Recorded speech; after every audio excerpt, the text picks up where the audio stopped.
안녕.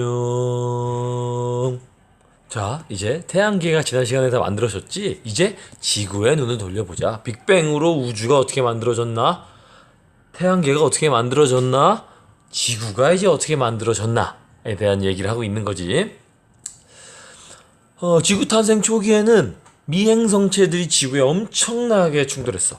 처음에 성운설에서 설명하는 지구 탄생 과정을 생각해보면 미행성체들이 서로 충돌하면서 점점 더 큰 미행성체가 만들어졌고, 그 미행성체가 나중에는 원시행성이 됐고, 결국 최종적으로 그 원시행성이 지금의 지구가 됐다는 거잖아. 그러니까 여전히 지금의 지구, 원시행성, 지구나 원시행성이 되었을 때 여전히 주변에는 미행성체들이 엄청나게 많았고, 그 엄청나게 많은 미행성체들이 지구를 계속 때리고 있었지. 그래서 계속 미행성체한테 얻어맞고 있던 지구는 마그마의 바다였어. 마그마 알아? 마그마 아니? 엄청 무서운 거야. 마그마가 뭐냐면 이런 거지. 봐봐 이거 봐, 이거 시뻘건 거, 이거 봐 시뻘건 거. 이게 마그마라고. 이게 CG가 진짜 마그마. 화산 폭발할 때 그 마그마. 이거 엄청난 거. 이거 봐봐, 이런 게 마그마라고. 지구 전체가 요랬어. 미행성체, 그러니까 소행성 같은 게 계속 지구를 때리니까 지구는 전체가 이랬다고. 완전 끔찍했겠지. 상상해봐. 상상을 하면 할수록, 구체적으로 상상할수록 끔찍해. 이런 게 바로 그때의 지구였다. 그래서 요런 느낌이었을 거란 말이지. 지구가 넘어가. 자, 지구에 계속 이렇게 미행성체들이 지구를 때리면서 지구 전체가 이랬을 거야. 아마 지구가 요런 형태였겠지. 요런 형태. 그랬겠지. 그럼 요 당시에 지구를 좀 더 생각해보면 이렇게 되는 거야. 지구 전체가 마그마의 바다였어. 마그마의 바다. 마그마는 액체잖아. 액체였지? 액체였기 때문에 지구 전체가 굉장히 커다란 액체 덩어리였을 거라고. 이렇게 꾸물렁 이렇게 꾸물렁 하는 액체였을 거란 말이지.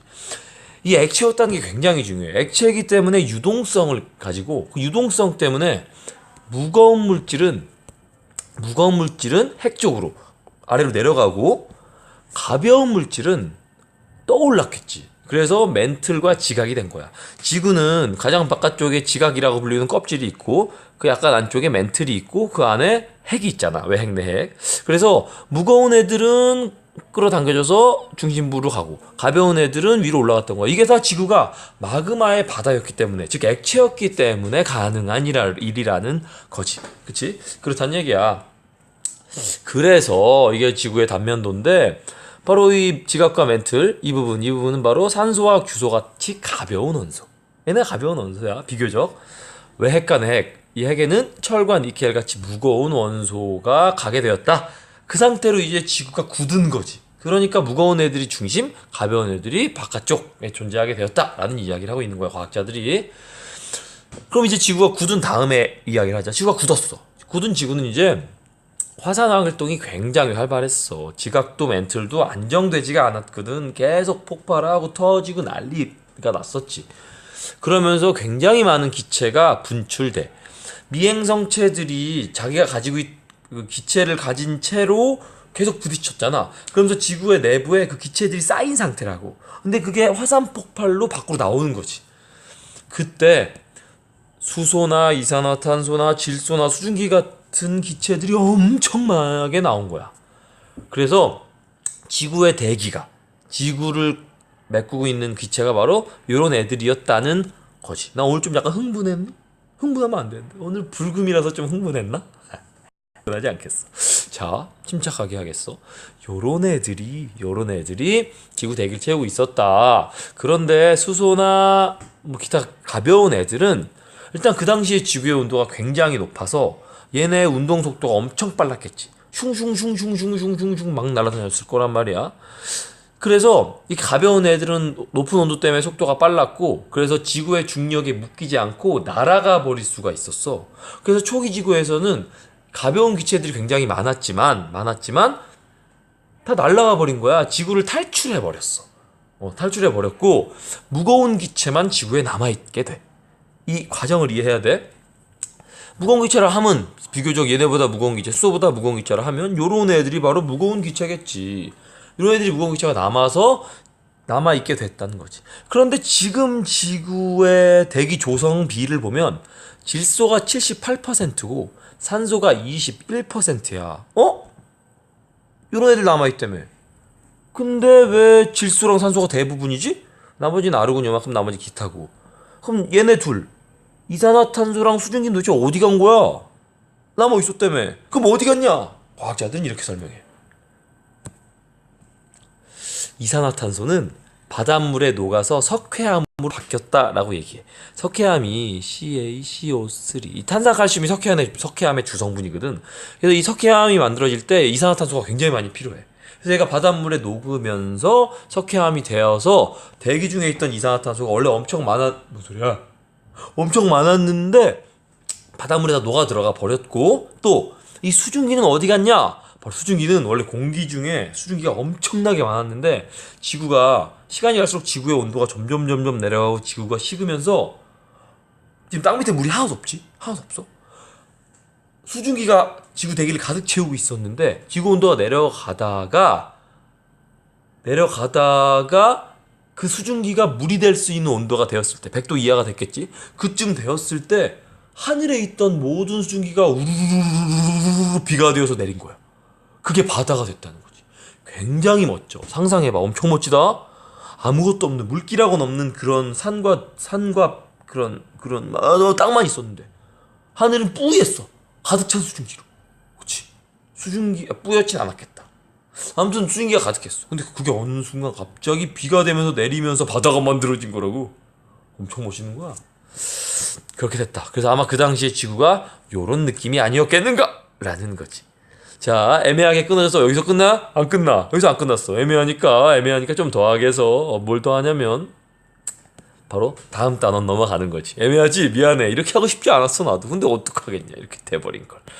자, 바로 다음 단원 넘어가자. 바로 이제 3단원 원소와 주기율 가자. 지금까지 우주의 형성, 태양계 형성, 태양의 형성, 지구의 형성까지를 배우면서 우리가 계속 놓치지 않고 잡고 있었던 건 뭐냐면 바로 원소가 어떻게 만들어졌느냐야. 실은 원소가 어떻게 생성됐느냐를 설명하기 위해서 우주의 생성부터 쭈루루루루 온 거란 말이지. 그치? 우주가 아니라 실은 우리는 원소에 대해서 배우고 있었고 그 원소에 더더욱 집중해야 될 때가 바로 지금인 거지. 원소에 대해서 한번 더 알아보자. 그럼 원소에 대해서 알아가려고 할 때 우리가 가장 먼저 만나게 되는 이름이 바로 이 멘델레예프란 사람이야. 생물학에서 나오는 멘델이랑은 다른 사람이야.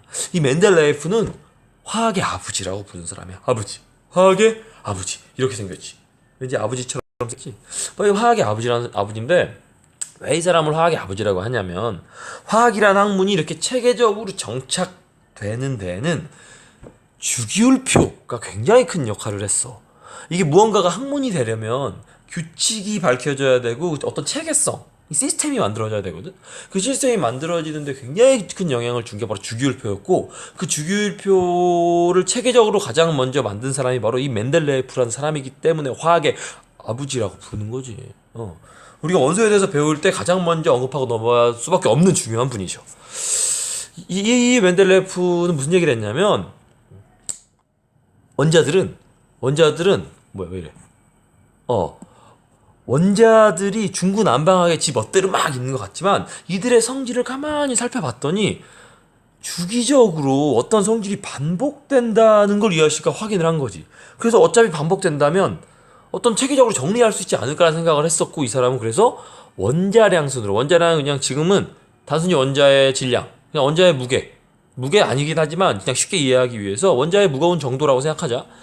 바로 원소들을 원자량 순으로 배열을 해서 그 주기적 성질을 체계적으로 정리한 사람이지. 그렇게 바로 주기율표를 만든 거야. 이런 현상을 주기율이라고 했어. 주기적으로 무언가가 반복되는 성질이니까 이 말 참 멋진 것 같아. 나침반이 되어줄 거라는 거지. 주기율이라고 했어. 그래서 최초의 주기율표를 제작하였지. 이제 우리가 현재 주기율표 봤잖아. 현대 주기율표는 이 멘델레예프 아저씨가 만든 건 아니고 현대 주기율표는 모질리라는 아저씨가 만드신 거야. 우리가 주기율표에 대해서 배우고 원소에 대해서 더 자세히 배우기 전에 원자 번호, 번호에 대해서 먼저 알고 넘어가자.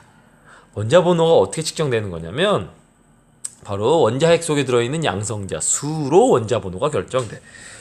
원자는 중심에 원자핵이 있고 그리고 그 주변을 전자가 운동하고 있는 형태로 흔히 알고 있잖아. 그래서 양성자의 수를 바로 우리는 원자 번호로 붙이기로 약속을 했어. 그래서 우리가 일반적인 주기율표에는 이런 식으로 표현이 되어 있지. 위에 원자 번호 있고 그 밑에 원소 기호가 있고 그 한글 이름이나 또는 영어 이름이 써 있지. 이게 바로 일반적인 주기율표의 형태고 원자 번호는 양성자의 수를 의미한다라는 게 아주 중요해.